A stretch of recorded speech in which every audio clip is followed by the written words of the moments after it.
So today we're going to be doing just before we get started with the main game anyways, we're going to be doing a quick tutorial over some early game build tips and tricks that I tend to use when I'm starting off a new base.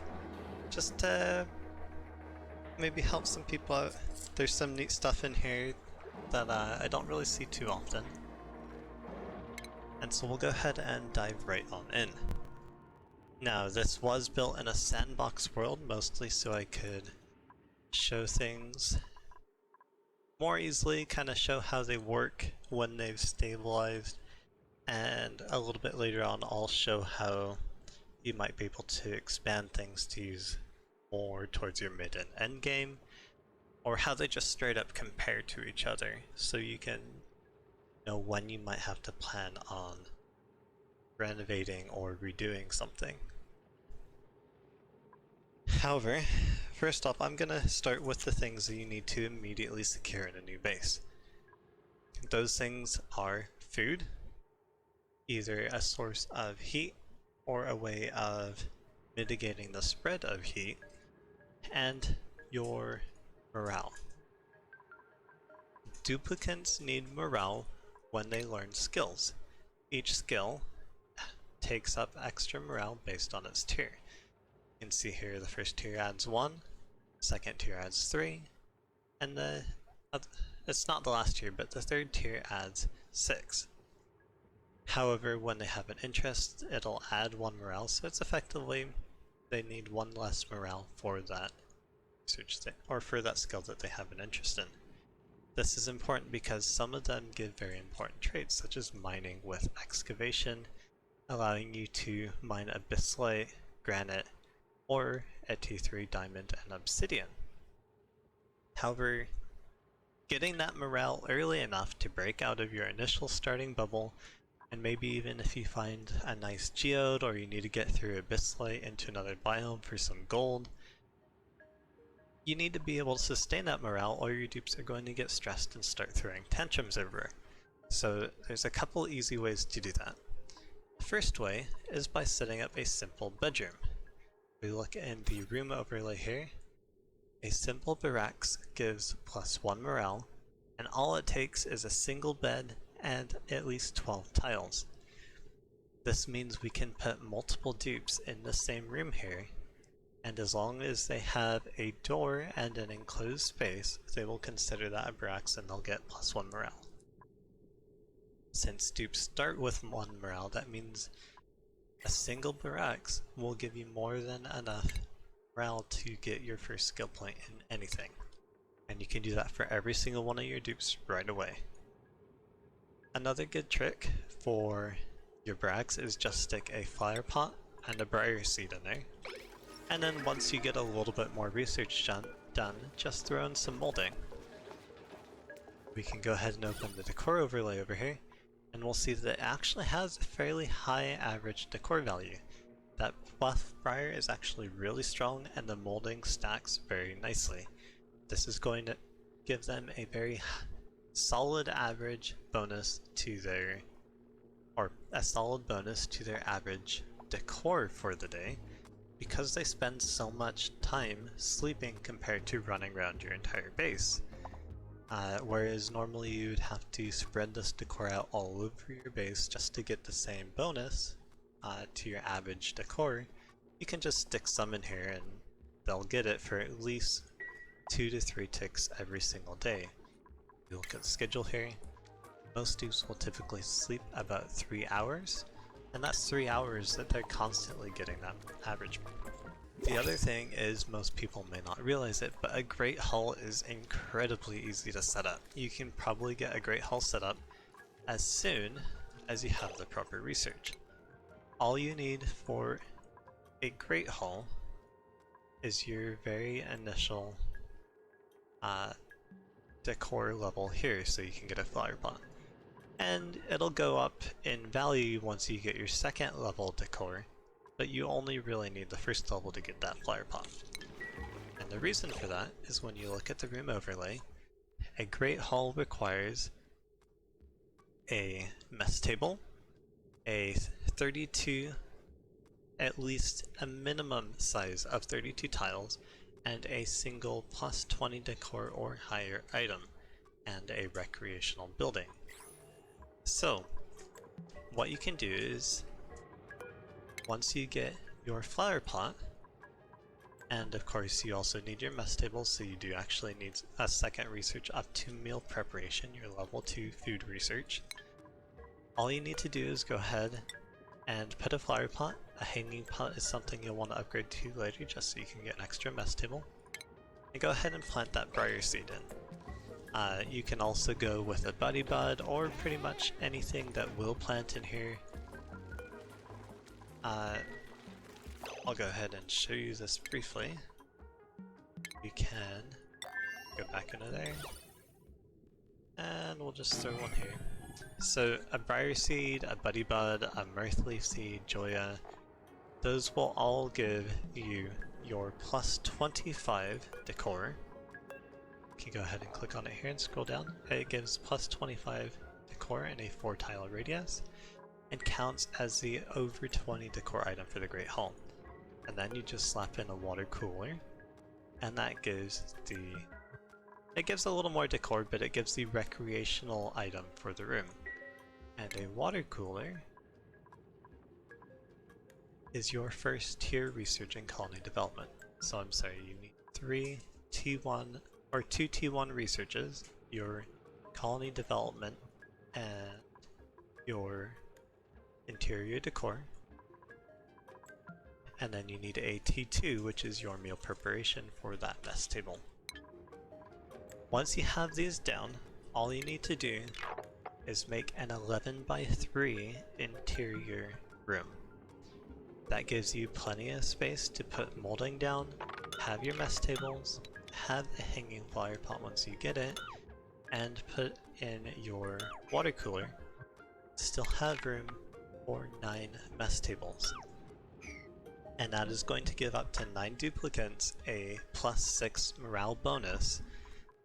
Pretty much within, you could probably have that done in the first 5 to 10 cycles. The other early game room that I like to have set up, I usually do this even on the very first cycle, but something that I can occasionally wait till the morning of cycle 2 is having a basic latrine. And while I have a fancier one here that we'll come back to and visit again later, all you really need for a latrine, you can just go ahead and clear space out, is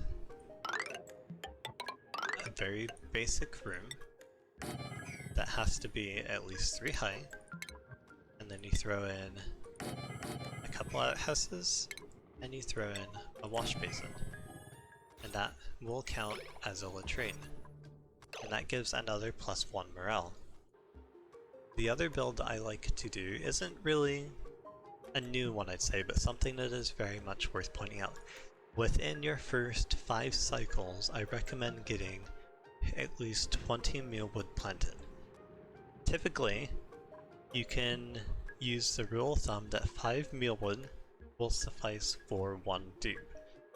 And that will feed them pretty much for the entire amount of time that it takes for it to grow, which is going to be 3 cycles. Technically, you could get away with only 4 and rely on the diggables that you dig up, like the hatches you dig up you could slaughter for food, or you could find muckert laying around. Or I believe the new one is hexanon in some areas. Or at least in frozen areas. There's honestly so much new stuff that they've added in the biomes, but this is still kind of a back to basic. You will want to get your early game food source, and mealwood is a good start. All it takes is dirt, so as long as you're not in short supply early on, this means that you can immediately put down some food resources and stretch out your nutrient bars. The other option that you have is bristleberries. However, bristleberries are somewhat unique, or not unique, but they're somewhat water intensive. They take 20 kilograms a cycle of water, and they require light. And while bristleberries are actually fairly liked by dupes, starting at a 0 quality, but then upgrading once you cook them on a stove, they can be somewhat intensive for an early game start. You do need a lot of water, but that means if you start with probably at least 3 decent sized pools about the size of this one, you should have enough water to go straight for bristleberries instead of mealwood. And this brings me to the next point. One of the early game dupes that you should take for your start is someone who has farming, and while I don't have one here to show off to you, you will want someone with at least +3 under farming. You'll see it right here, which means that they will get a fairly solid bonus to their harvesting.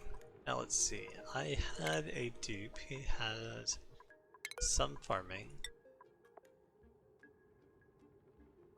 It's called agriculture under the skills window, and we can see here that a level 3 in agriculture gives 15% harvest speed and 8% tend speed, both of which are useful but not necessary, and a plus 10% seed chance, which is a massive bonus to the drop rate of seeds. Now I just want to say how valuable this is, because until I got some agriculture on Nails here, she just leveled up over time, these mealwood plants were not dropping very many seeds at all. It took me roughly 30 cycles just to fill half of the farm. It makes it incredibly slow and very difficult to start your food production if you don't have a farmer to get those seeds basically bred for you, because you'll have a solid chance of getting them when they grow to 100% if you have a good quality farmer. That will become doubly important if you plan on using bristleberries instead of mealwood, because you will not find as many bristleberries in your diggables, which look just like this, when you're digging out your starting area.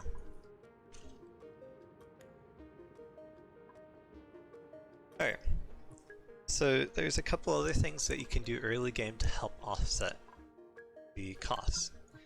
Once you manage to get a basic lavatory setup, which we will go over just after this, one thing you can do right away, instead of sending all of your polluted water either into a water sieve to be turned into clean water, or into a arbor tree or reed fiber plant, you can go ahead and just drop it on the ground. And as long as you have some deodorizers, that will offset roughly 10% of the oxygen requirements of your dupes every single cycle. I would go with survival, to be honest, Coco. You may want to start on the base asteroid rather than going for one of the unique ones.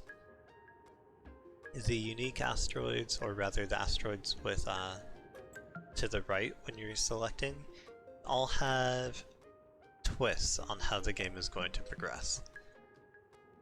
So if you're just starting off with the game, I'd recommend starting with survival and on the base asteroid. Now we can see over here there's a slightly more advanced way of putting in your polluted water into an evaporation tank. If we go ahead and look at how this is set up, it's just sending your polluted water across a bunch of liquid vents that are then surrounded by airflow tiles that allow it to have a path up to the top. And while these deodorizers don't have any sand to filter it out, they make a very fair amount of polluted oxygen up until about 1500 to 1800 grams. By the time you reach 2000 grams of pressure, you can assume that your polluted oxygen evaporator will stop working. However, this can very easily overpressurize other parts of your base, and I have had it provide the main source of my oxygen.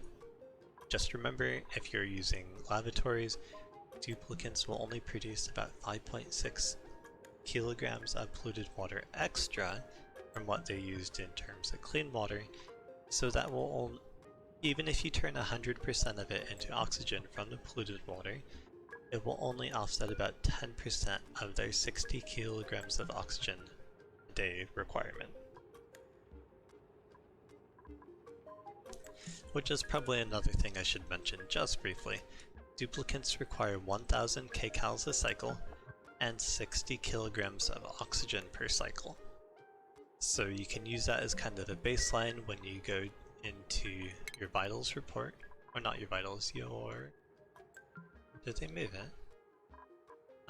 Colony report. They just changed it. So if you go and you look at your oxygen generation, you should have at least 60 kilograms of oxygen per duplicate.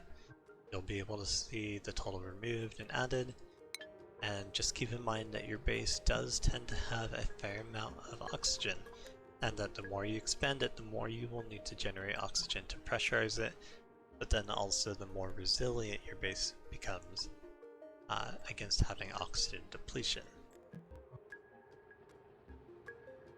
Alright, so some of the things that are somewhat necessary for when you start getting to the later stages of your early game.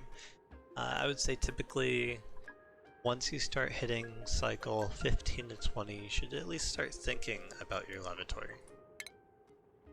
All you're going to need is your sanitation here, and then you're going to want to research up to distillation so that you can make it a self-sustaining bathroom. It is useful to get improved plumbing as well for your liquid reservoir, but it is not necessary. Now, this may look a little bit complicated, but it's fairly easy to set up. And while you are in the process of setting it up, after you've researched those things, I highly recommend going up to the top here and researching agriculture as well so you can get that hydroponic farm. The reason for that is unless you have something else that you need to use your polluted water for from the bathroom, you will get a little bit of excess polluted water, about 50% of the total. Or rather, you will put in about 5.6 kilograms of clean water and you will get out 12.2 kilos, roughly. 10.2? I honestly don't remember, it's one of the two, but you get about 5.6 kilos of polluted water extra over the clean water that you take in.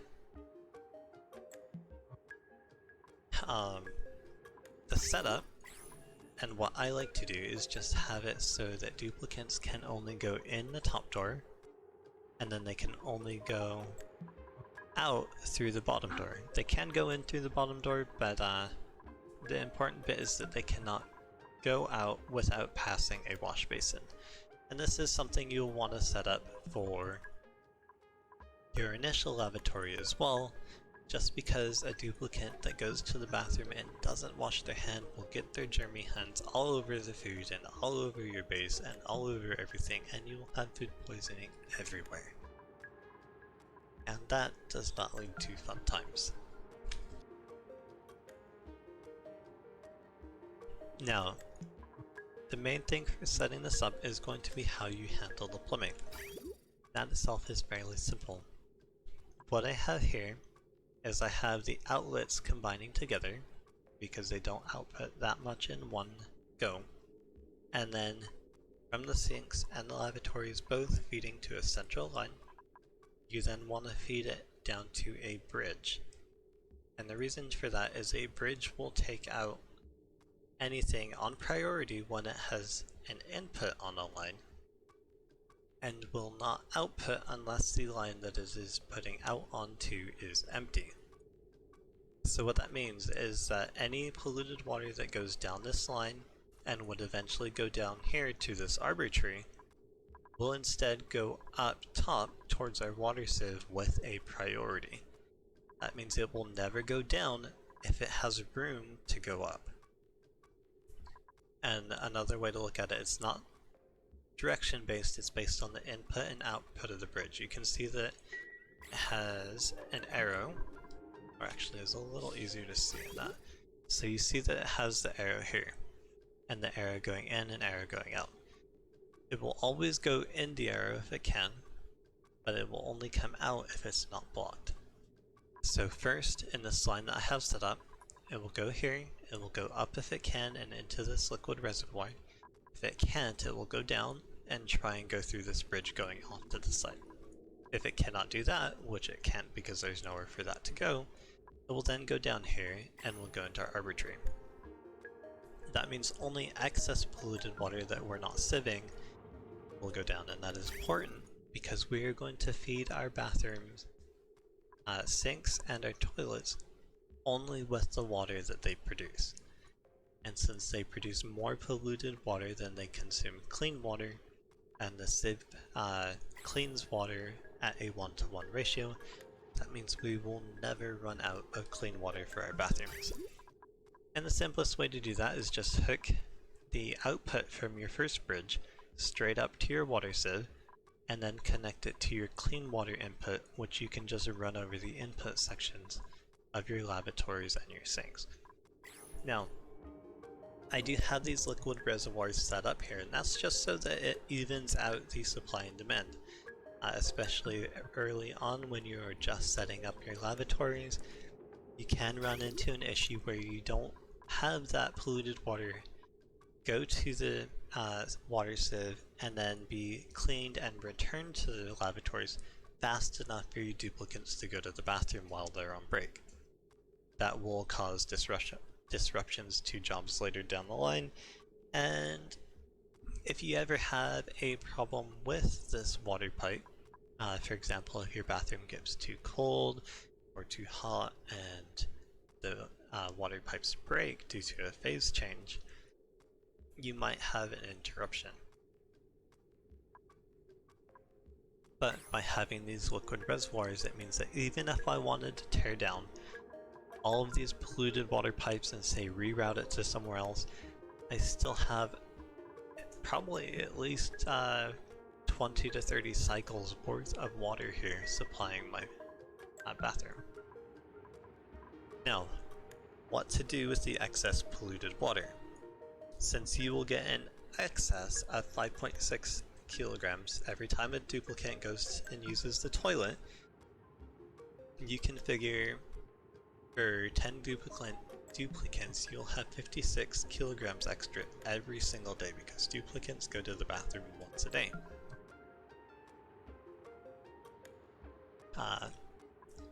What I like to do now with the new patch is feed that to an arbitrary, and while it doesn't have, and we'll go ahead and just let this run for a bit, and if we get a chance I'll show you this in action. The arbitrary takes 70 kilograms of polluted water a day, and then it outputs wood, and that wood can then go into a wood burner, produce some heat, some carbon dioxide, and a pretty fair amount of power. This bathroom is actually self-sustaining even with the lights and the water sieve. So much so that I could probably divert most of the wood somewhere else. Okay, we're going to see here, they all ran in, they're going to the bathroom. And we'll go ahead and see how this works.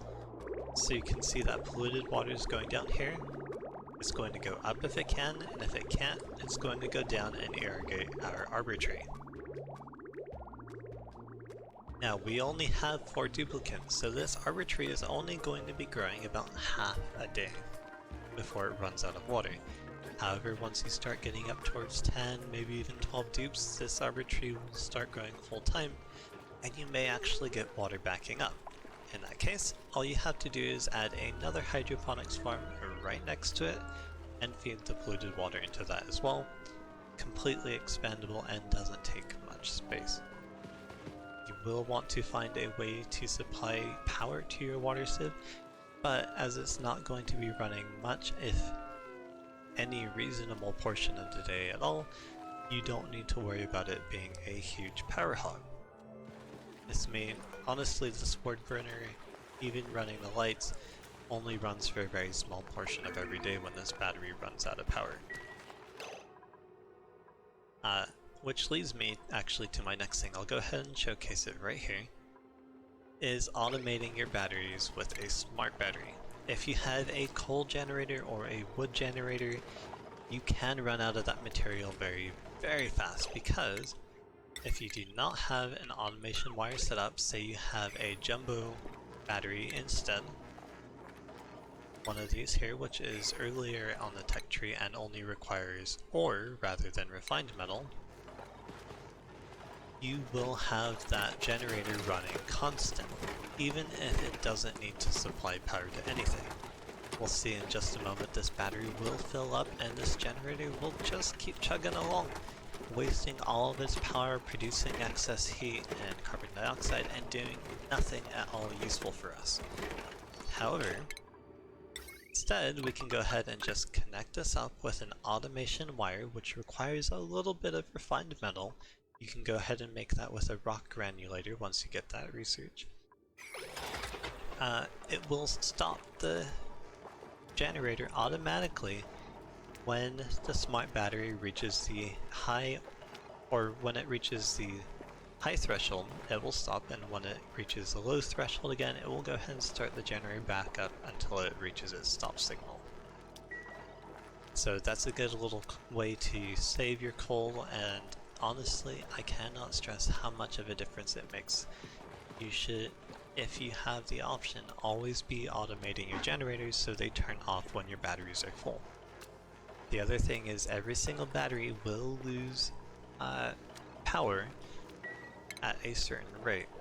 A jumbo battery will run off 2 kilojoules a cycle every single day, so about 5% of its total capacity, and just turn that into heat. A smart battery will only lose 400 joules a cycle, so that's I believe about 2.5%, or even less of its total capacity. That makes it a lot more efficient, even though it does take refined metal rather than ores. Okay, if you're still here, I'm glad you're with me. We're gonna start moving on to stuff that's a little bit more advanced, and we'll start helping you when you get more towards your maybe cycles 30 to 40. Nemes, how to get the clean water. There are several ways. And really it depends how much clean water you need. What I was mentioning earlier, I don't know if you're here for it, but you get about 5.5 kilograms of polluted water extra every single day per dupe, as long as you have them going to the lavatory. That's just how much extra polluted water they make when they go pee.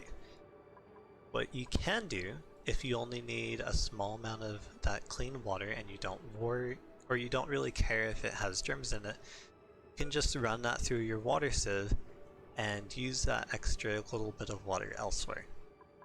However, that's not going to be enough water for bristleberries, it's not really going to be enough water for an electrolyzer if you need it to make oxygen. So I'm going to guess that you're looking for maybe more of a useful source of water. And that, unfortunately, comes with its own drawbacks. It wasn't something that I was going to address just yet, but we'll go ahead and give a very brief overview. You can get water from a couple different types of geysers. You have your steam vents, which I have one of which here. We can see over here it's emitting 1,755 grams per second of steam. But it will only emit that much steam every 137 seconds out of 223. That means it's maybe it's a little over a 50% uptime. Coco, all my people have sore backs. How do I fix it? You fix it by building them a bedroom. You need to make some cots and put it down, and if you're going to take the time to make cots, I would recommend putting it in a bedroom, just so you get that +1 morale bonus from having a barracks. This is a fairly small steam vent, but this would probably be enough to feed an electrolyzer for a few dupes. There are tools out there that you can calculate exactly how much your steam vent will produce, or any geyser. There's even a mod if you want to look on the Steam Workshop for that. That will, once you analyze it, tell you exactly how much it makes on average, because geysers do eventually go dormant and they will stop erupting entirely for a period typically between 50 to 100 cycles with no eruptions. However, steam vents, while I believe these are guaranteed on pretty much every asteroid, at least 1 or 2 of them, don't really give a lot of water. You can, and this is where how much water you have available varies. If you only have one steam vent on your entire asteroid, you are going to have to conserve all the water you can. You will not have very much. However, if you can find something like a saltwater geyser or a cool water geyser or even a slush geyser, those will output they'll either output salt water, regular water, polluted water, but they will output some form of water at a much higher rate. You can see this one is 9.7 kilograms per second at about half the time. And in just 50 cycles, you can see here it's produced this much water. You know, I don't think I'm almost ever going to use that. However, to use it, I'm going to have to do two things. It is incredibly hot, it's at 91 degrees Celsius, and it is water which has one of the highest specific heat capacities, meaning it is one of the hardest things to cool down in the game. Water takes an incredible amount of effort to cool down, and you should not underestimate it. To kind of give an overview, this whole area all the way over here was only roughly 40 degrees Celsius, but in the time that this geyser has been erupting, the heat has bled through and made this going up to about 50 over here. There's another hot biome over here that's quite a bit hotter. However, there was actually a abyssalite vein right here that was blocking it prior to that. Here's what you can do really quick, Coco. If you have someone that pees in their polluted water source, I will go ahead and show you. I'll go simulate it briefly. So someone's up here and they just dropped peas straight down right into the water source. That is incredibly gross, which I might add just put food poisoning in our water supply, so you might not want to cook with that. However, Coco, don't worry, there is a way you can fix it. As long as you have, once you have your initial sustainability set up, you have your food production set up, you have your bathroom, and you have your great hall or your morale, you have your bedroom, you're gonna start running out of your resources like water. You may also eventually start running out of dirt or copper. You're going to want to expand your boundaries a little bit. And there are a couple of useful tools for that. A lot of people know already how to make a water lock. However, there is another tool that is much easier to set up, and in my opinion, much more effective for what it does. What that is a carbon dioxide lock. And you'll see it here as the gray area right here. All you have to do is set something up like this that looks like a little invert or a little V, and it has to have essentially this T-shaped Tetris symbol. And then you have these two here that make it so the air cannot go straight across, and fill this up with carbon dioxide. That will prevent pretty much any gas ever from getting across as long as you fill this carbon dioxide up initially. If you don't fill it up all the way, you will have problems. I can show you a failed carbon dioxide lock right here. You notice how it has the initial tile here, but it does not have one here.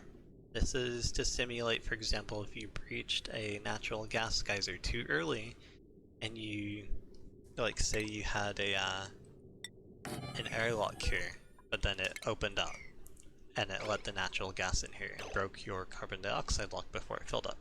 This will always let natural gas through. There's no way to save it without sealing both sides up and letting carbon dioxide naturally settle into here over time. However, once you have it, now back to the carbon dioxide lock. I have one set up here that I set an incredible pressure differential on. You can see the pressure differences here is 257 kilograms at 300 degrees Celsius. And now the insulated tile is actually stopping it from going over fairly effectively. But because there's only 100 grams per tile of carbon dioxide here, it's stopping the natural gas from going over to my regular pressure oxygen, which is simulating what a base would be at. And the benefit to this is when you have a duplicant with a water lock, they're going to go into that water and we'll watch the stress. Right now they're not getting anything because it's on a sandbox, but they get a soggy feet debuff, which is 10% stress per cycle. If they go all the way in the water like they would going through a water lock, they get sopping wet, which is another 10%, making a total of 20. And that's pretty harsh. If you're right on the edge of your morale bonuses, or you're having issues keeping your duplicants happy, it can cause a lot of problems for you just getting that water lock debuff. However, with a carbon lock, they will just run straight through, no debuffs. Even if they breathe right in the middle of it, they'll exhale carbon dioxide and it will just make it work even better. So there's really no downside aside from the space that it takes and the little bit of time it takes to set up. The easiest way I have found to set up a carbon dioxide lock is just set up 2 doors here, you can see on either side, and set the permissions so that nobody can go out one side or go out the other side, but they can go in. Now, I have to specify you will not want to go away and do other stuff during this because you might forget them, and if they can't leave, they will die. They'll pee in there, they'll starve, whatever happens, they will not have a good time if you leave them in there too long. Good news is, they exhale 25 grams per second carbon dioxide, so you only really need them in there for maybe 1 or 2 hours of an entire cycle, in-game hours, and they will fill this up very easily.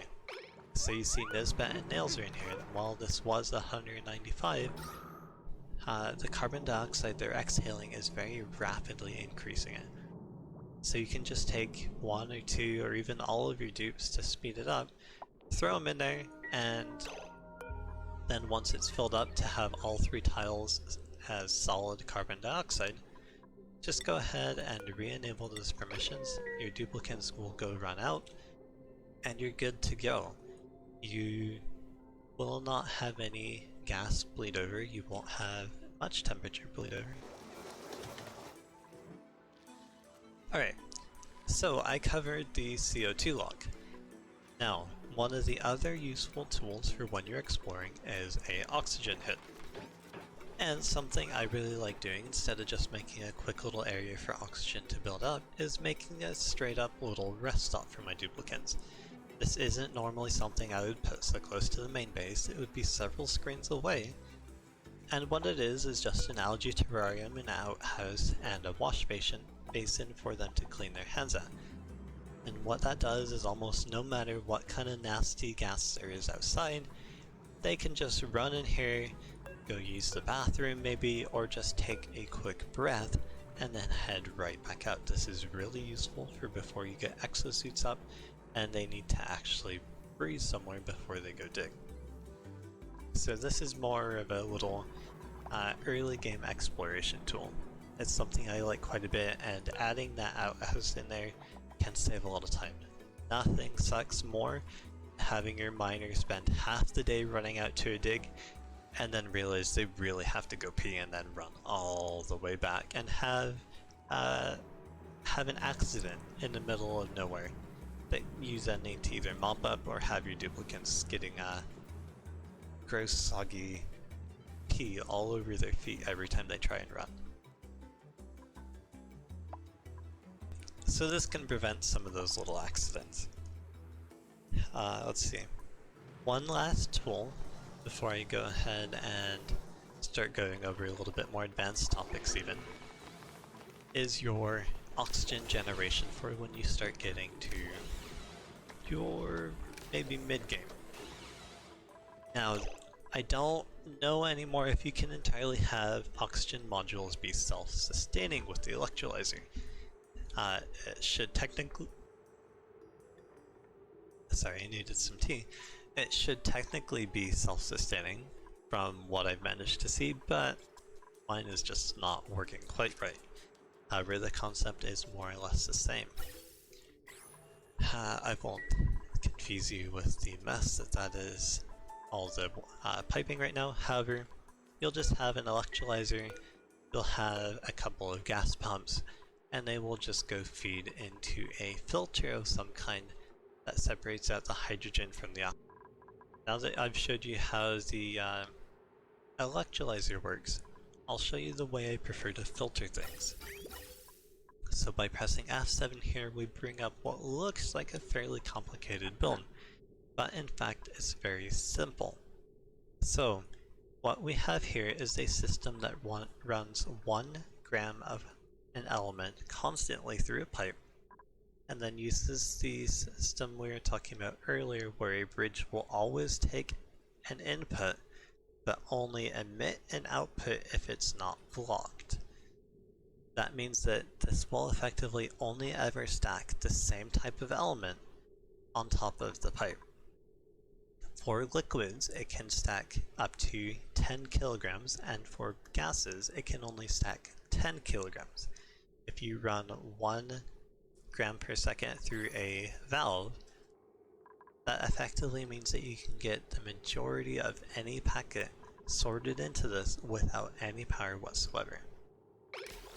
Now, we'll be able to still see this filtering through right here.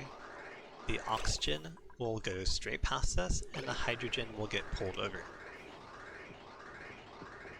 Any excess over 1 gram will get kicked out and will go further down the line. The way to build this is fairly simple. You will, however, need access to a gas valve. And that research, if you go look under gases, is your second tier of research. So we'll just go ahead right up here and we'll show you how to build it. So all you need to do is you have a gas input, and then you're going to make a bridge over it, and you say this is going to be your oxygen line, which will just feed oxygen out. So you want to get all the hydrogen, and you're going to just store that in a tank or even send it to a hydrogen generator. Then you're going to go ahead and take a gas pipe, and you're going to just run it along a little bit, and then take your gas valve and place it directly on that pipe.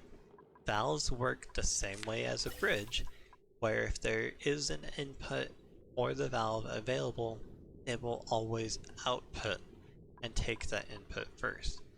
And then if it can't go across, it will then always continue on in the original pipe.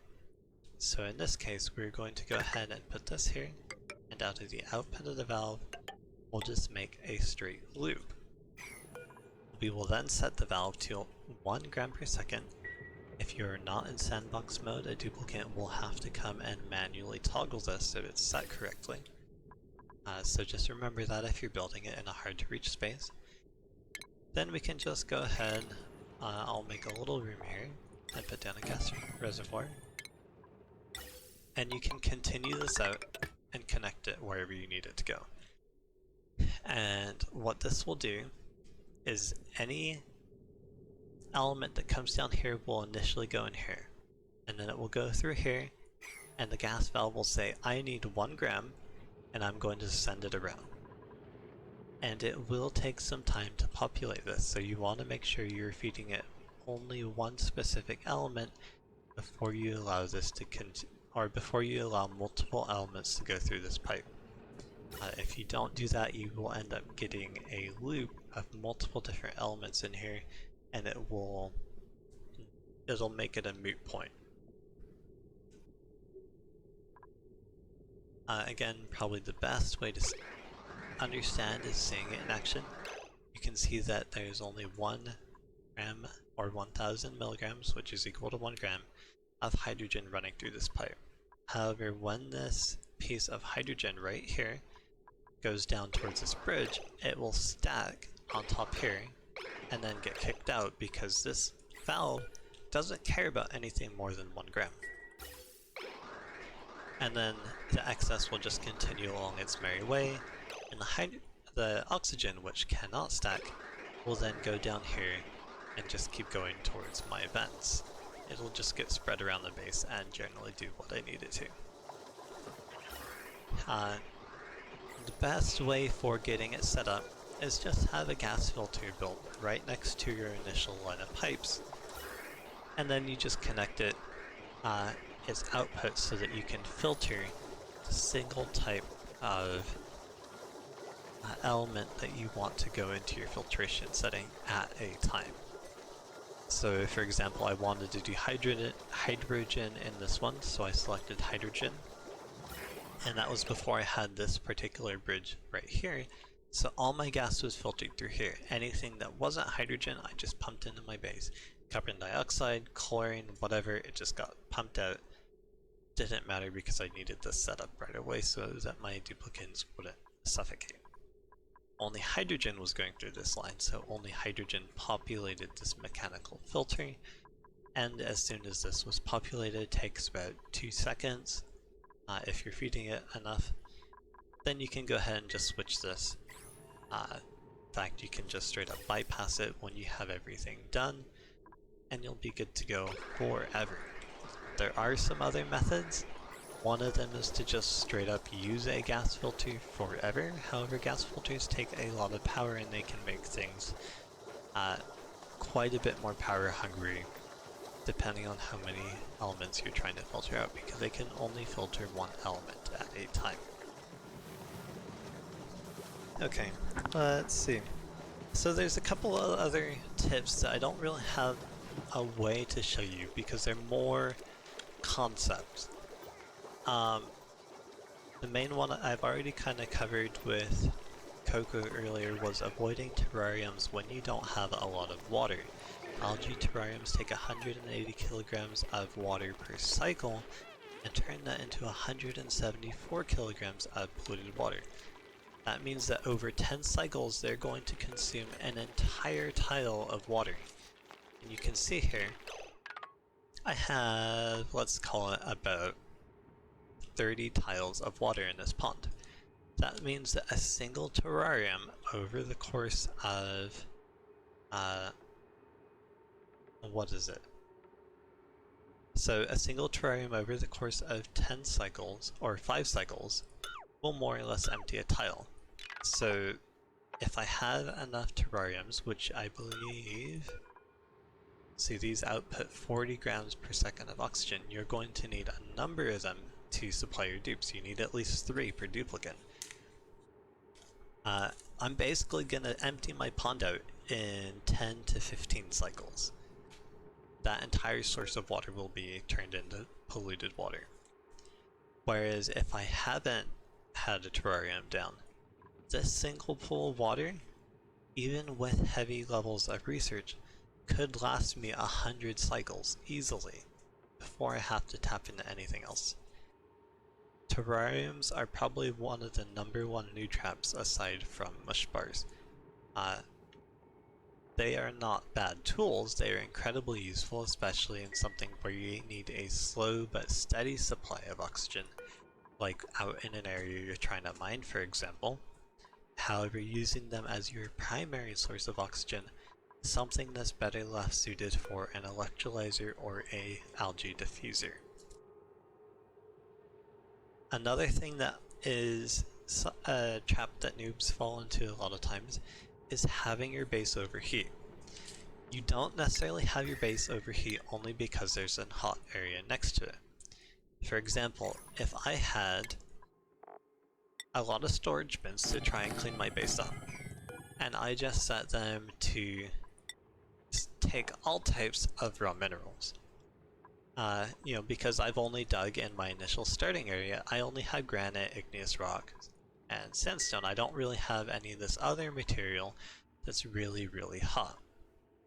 I do actually have igneous rock because I've done a bit of digging out here, but normally you wouldn't have that right away. Now, when you have all the materials selected in your storage bin, and you find a new material, that material will also be automatically added. That means, for example, if I went and mined obsidian, because I have all raw minerals currently selected right here, you can see the difference of when it's not. Obsidian will also be allowed to be stored in these storage bins. That means duplicants that have a storage job will go ahead and just store that obsidian in there. And if we go look over here, some of that obsidian, there's none here, but I know there's some around, I just don't know where right now, could be up to 60 degrees Celsius, and you've just taken that and put it in your nice cool 20 degrees Celsius base, and that will just sit there, hundreds of tons of rock, warming your base up over time. Within 50 cycles, that can kill you. The best way to combat that is not keep a lot of storage bins for rock and that sort of thing in your base. Even metal ore you might consider storing somewhere else. And instead, just somewhere out here outside of a little lock where you're not too worried about it, put just a couple so that your duplicants have access to it, but they're not worried about storing every single bit of it that happens to be on the map. Later on, once you get to endgame, you'll have plenty of room to just lay out, rows and rows and rows of bins and store them automatically with shipping, and you won't have to worry about it cluttering up your base so much. The other thing I already showed you was the carbon dioxide lock versus the water locks, and I really cannot recommend the carbon dioxide locks enough just because of that stress debuff that water locks give you. The only main benefit I can see out of water locks having over carbon dioxide locks is water locks will not typically allow germs to transfer through. I believe the only germ that can grow on carbon dioxide is food poisoning, although I do not entirely remember if slime lung can transfer over carbon dioxide as well. So those may grow through that carbon dioxide. However, that can be easily rectified by putting a flower pot with a buddy bud on the base side of your lock, and that will stop any germs from getting through. Just be wary of putting a buddy bud down if you have a duplicant with allergies. So, ways to heat and cool your base. Something you're going to start running into once you hit cycle 50 and beyond is you're going to start having your base heat up. You're going to have a hydrogen generator, you might have an electrolyzer, you might, for example, have a wood burner or just a bunch of batteries, and those are all going to produce heat. For an example, electrolyzers put out their gases at 75 degrees Celsius as a minimum. That's going to heat your initial part of your base up very, very quickly. One thing you can do to combat it is just find a wheezewort and put it down. However, wheezeworts take a fair amount of fertilizer now. They take 4,000 grams of phosphorite, which you can find in the caustic biomes. However, if you don't have phosphorite easily accessible, what you can try doing is if you have the ability, for example, if you're building in Rime, go ahead and just drop some water down so it freezes somewhere, like say here. I'm just gonna go ahead and make this so cold that it instantly freezes, and it'll turn into ice, and I turn my carbon dioxide lock into a water lock. And then on that ice you can go ahead and drop a wheezewort seed and make sure Pip is locked in there with another set of doors. That Pip will eventually plant a wheezewort here. You can do that pretty much anywhere you want, and that will count as a naturally planted wheezewort that will not take any fertilizer. They will, however, only be 1/4 as effective. That's not going to provide a lot of cooling, only about 1 to 2k DTs per action, but it will be enough to kind of help keep parts of your base at a reasonable temperature. will, however, need a more drastic source of cooling, especially once you start working on industrial setups. One way that I kind of enjoy using early on, for example, if I have a cold biome, which I have simulated right here, having locked off, with just a couple sleet wheats, maybe a nosh sprout, and you want to maintain that even though the temperature is starting to go up. What you can do is, instead of immediately burning the hydrogen from your electrolyzer, instead pump it into a tank. And this is just a simulated tank, that's why it has 400 kilograms of hydrogen. This is just assuming you have a constant input of hydrogen from an electrolyzer somewhere. Or possibly a geyser. You can then take that and put it into a thermoregulator. And hydrogen is pretty interesting. It has the highest specific heat capacity of any gas that is easily available, except for steam. And it has a very low condensation point of minus 252 degrees Celsius.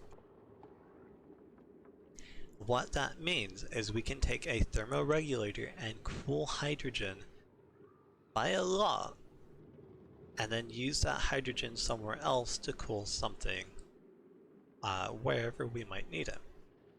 So, this is just a very basic setup to give you an idea. We have a regulator here that's sitting on some metal tiles, and there's some water over here to absorb some of the heat. And this has actually been running for about 25 cycles and has taken the water from 20 degrees to 64 degrees Celsius. The reason I'm using a regulator I'll go into in a minute, but it's primarily because a regulator doesn't take that much electricity compared to a thermal aqua tuner. However, it doesn't output nearly as much cooling. A regulator takes 240 watts of power, an aqua tuner takes 1.2 kilowatts, and that makes an aqua tuner much more solidly mid-game. A regulator you can set up to cool an area with the effectiveness of about 3 Wheezeworts without the phosphorate requirement within your first 25 to 30 cycles. The way you're going to want to do that is you're going to have something liquid. Anything will do, but crude oil tends to be the best temperature range. And you'll just put that down in about 1 kilogram per tile, just so it doesn't flood your thermoregulator. And then you have all that with metal tiles like so, that will transfer heat to your water source. And this should not be your main water source. This should just be a little bit of excess water. Maybe it's something you got from a geyser and you're trying to boil some salt water into steam so that you can cool it down into regular water. Whatever you might want. You will, however, need to find a way to delete that heat at some point. However, that's not really the point of this build. I'm just trying to show you how to take that cold and use it somewhere. So what I have here is I have the regulator feeding up to a gas pipe thermosensor, and the thermosensor is set to minus 235 degrees. And then that, if it is above that temperature, it will enable this gas shutoff valve, which will then just feed that straight back into the regulator. So this hydrogen will permanently loop until it gets cold enough. And then once it is cold enough, it'll kick out and go down over here. And over here, I just have a simple metal tile exchange system with radiant gas pipes. And what that does is the hydrogen will attempt to make its temperature equal to the tile that it is passing through in the pipe. So this metal pipe or this metal tile will get colder, the hydrogen will get warmer, and then you can cycle the hydrogen off somewhere, for example, straight back into a hydrogen generator to power the setup, which is self-sustaining. You can actually cool hydrogen down with a thermoregulator on a loop from the temperature your electrolyzer puts it out at, which is 75 degrees, to minus 235. It will be self-powering. It won't power the electrolyzer, but it will power the regulator and you'll have a little bit of hydrogen left over. The other thing is you will want a way to put water into here. You could start it with ice and heat your ice up that way. You could just put a water valve. I chose to go the ice route because in my Rime Let's playthrough I have a lot of ice and I actually can use this heat elsewhere. But that's all this really is just a very simple loop that then uses the bridge mechanic to only fill the pipe going to the regulator when it is empty. So we can see here we're at about -60, -90, and in just a minute this will hit -250 and kick it out. In order to get some more flow, I'm going to just reset this gas reservoir. We can go ahead and see the whole system in action here. So this is going to kick out momentarily, just 1 or 2 more cycles and we will have something over -230, and we will see it kick out now. You go ahead and see, and you see that temperature going down just a little bit. Now hydrogen doesn't have that much heat in it, even though, or that much cold, even though it's at such a low temperature, and that's just because it is a gas trying to heat up a solid. It's not dense enough. This isn't a problem because we are talking about something early game. We would use a setup that is more or less exactly the same with a aqua tuner or an endgame cooling setup that will be many times more powerful. So I don't have really much else to go over here in my starter tip space. I will later on have a more advanced tutorial. I'll go over some stuff like more advanced heat dilution using a steam turbine, or some more advanced breakdowns of how a oxygen generation module might look. Stuff like setting up your first ranch or a farm. Like an actual farm room rather than just an area that you can grow some mealwood in. But I need a little bit more time to do that.